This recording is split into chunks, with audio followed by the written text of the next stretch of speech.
স্বজন প্রীতি চরম বহিঃপ্রকাশ ঘটেছে।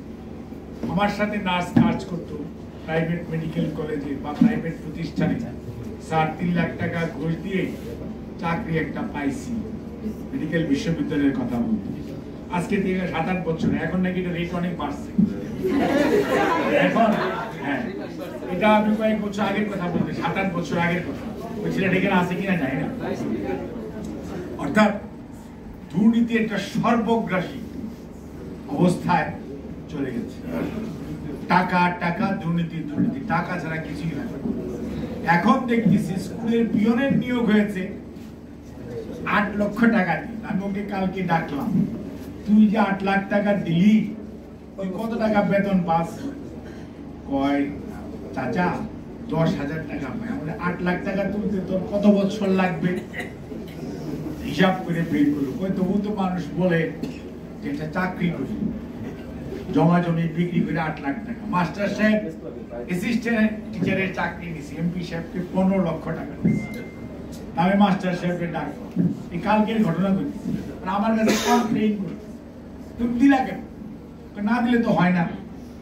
তারপরে দেখলাম যে তার চাকরি জীবনের 2/3 চলে যাবে এই 15 লাখ টাকা তুলতে।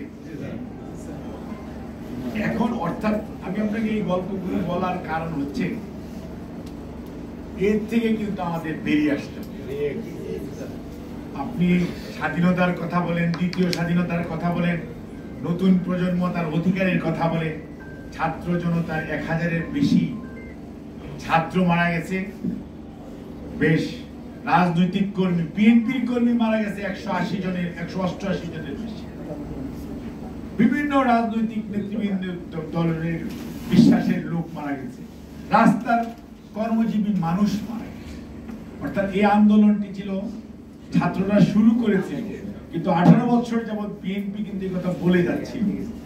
সেটা বহিঃপ্রকাশ ঘটেছে গত জুলাই এবং আগস্টের প্রথম সপ্তাহে।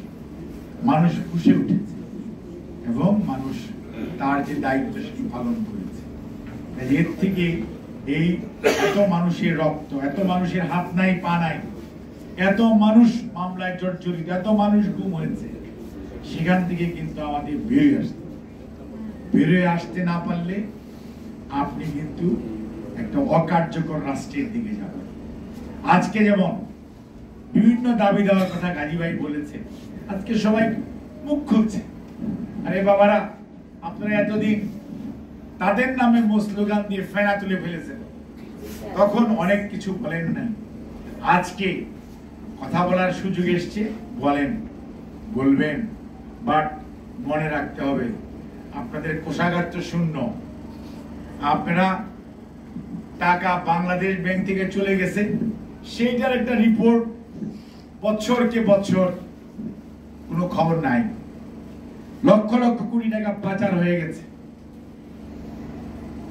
তার কোনো খবর নাই। আপনি দেখেন এত টাকা কি কাজে লাগলো? মানিক কি বলতেছিল, বিচারক আল্লাহ, আমি মনে করি একজন মানুষ হিসাবে মানে সুস্থ রাখুক। এই কথা আজকে আমাদের কথা বলছেন, ওরা আপনি দায়িত্বশীল মানুষটা কি হয়েছে? একটা লোককে আপনি মারবেন, ছিনতাই করবেন, তার টাকা পয়সা নিয়ে যাবেন, তার সম্পদ নিয়ে যাবেন, সে কিছুই বলবো না আপনাকে? এ কেমন কথা? এ কেমন কথা হতে পারে? আপনি খালি মারি দিবেন, আমি খালি খেয়ে যাব না, এরকম তো বাংলাদেশ চলবে না। হ্যাঁ, বাংলাদেশ নতুন বাংলাদেশ আমরা গড়ে তুলবো, কিন্তু এই যে লুণ্ঠনকারী, দখলকারী, চাঁদাবাজকারী এবং মাস্তান, সন্ত্রাসী, এদেরকে সমূলে উৎপাদন করে আমরা একটা নতুন বাংলাদেশ গড়ে তুলব। আমাদের আগে একজন বক্তা বলে গেছে, দেখছেন দাবি নামার কি বহল হয়ে গেছে। আমি আজকে ঘুরে ওই প্রধান উপদেষ্টা বাড়ির সামনে দিয়ে আসতেছিলাম, সেই জন্য আমার 2.5 ঘন্টা লাগছে বাসা থেকে এনে আসতে। এবং আমি দেখলাম খালি দাবি আর দাবি। উনি আবার ধৈর্যশীল, কয়ে বসে থাকতে দাও, দাবি দেওয়া করুন। এত দাবি এতদিন তোলেন নেই কেন? আমি জিজ্ঞেস করলাম গ্লাস খুলা, ভয়ে। আমি কি এখন ভয় কেটে গেছে? হ্যাঁ, কেটে গেছে। তাহলে আরো 6টা মাস থামেন, 6টা মাস এদেরকে সুযোগ দেন, তারপর দাবিটা তোলেন। আপনারা এই যে বলতেছেন আপনাদের রাজস্ব খাতে নিতে টাকাটা কে দিবে? কোথেকে আসবে? এই রাষ্ট্রকে দেউলিয়া করে গেছে হাসিনা, ঋণগ্রস্ত করে গেছে, কিন্তু বিদেশিরা তো এটা বুঝবে না। আপনি টাকা দিতে হবে, কাজে একটু দাঁড়াতে দেয়, 6টা মাস যাক, তারপর দাবি দেওয়া আসবে।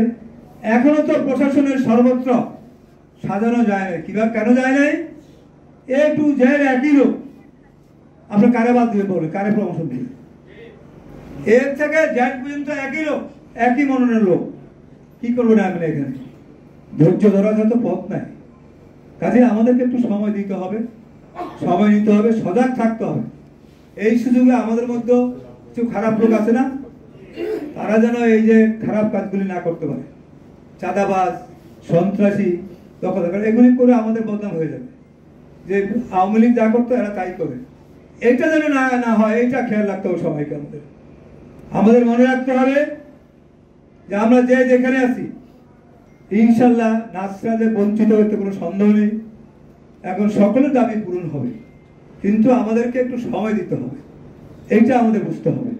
এই সময়টা না দিলে কোনো কিছুই হবে না, খালি আন্দোলন করতে পারবো।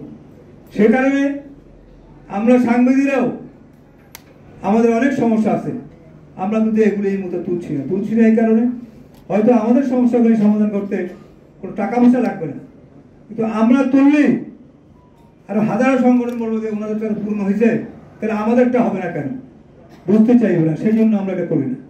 কাজে আপনাদেরকেও আমার বিশেষ অনুরোধ, অনেক দেরি করে এসেছি, লম্বা করবো না। আমরা ডক্টর জাহিদ হোসেন কি দিক নির্দেশনা আপনারা মানবেন,